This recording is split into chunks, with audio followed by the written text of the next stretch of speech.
Chief Program Officer, Mr. Blair Burns, the IJM Vice President, Attorney Samson Inocencio, the officials and the members of IJM, my fellow workers in government, distinguished guests, ladies and gentlemen, good afternoon.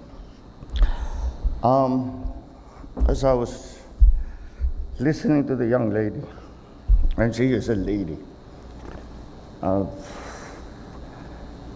could not help but shed a tear to try to have to relive the suffering that she went through, and to think how many other children are, even as we here sit in this fancy hotel room, eating our fancy food, continuing to suffer the same fate as she has.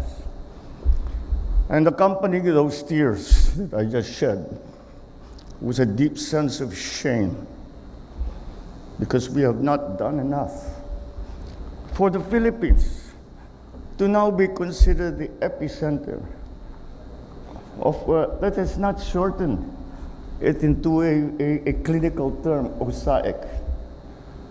It is sexual abuse and exploitation of children. And I leave it to your imagination. And I would imagine in some cases your imagination cannot even begin to fathom what is done to these poor children, to our poor children. And so we must do more. We must do more.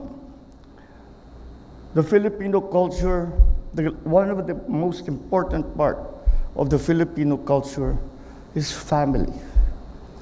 We are known around the world for that. We are so well known for it that Filipinos are the number one caretakers of foreign children all around the world. I go and travel and meet important leaders all around the world. And they say, and I'm talking about kings and queens and presidents and prime ministers. And they say to me, I was raised by a Filipina. My second mother is a Filipina. And that's what we Filipinos are. We love our families. We adore our children. And for us to allow this to happen in our country brings to me an overwhelming sense of shame, because being in government, being in public service, we are not doing enough. We must do more. However, I am happy that we have now, together with the Interagency Council Against Trafficking and the Department of the Interior and Local Government, that we have had now this conference, and the IJM has organized this very important event.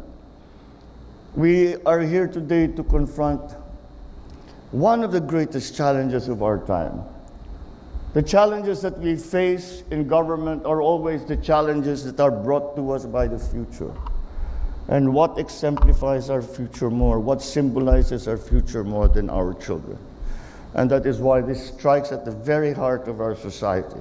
It undermines the foundations of what we are, of who we are.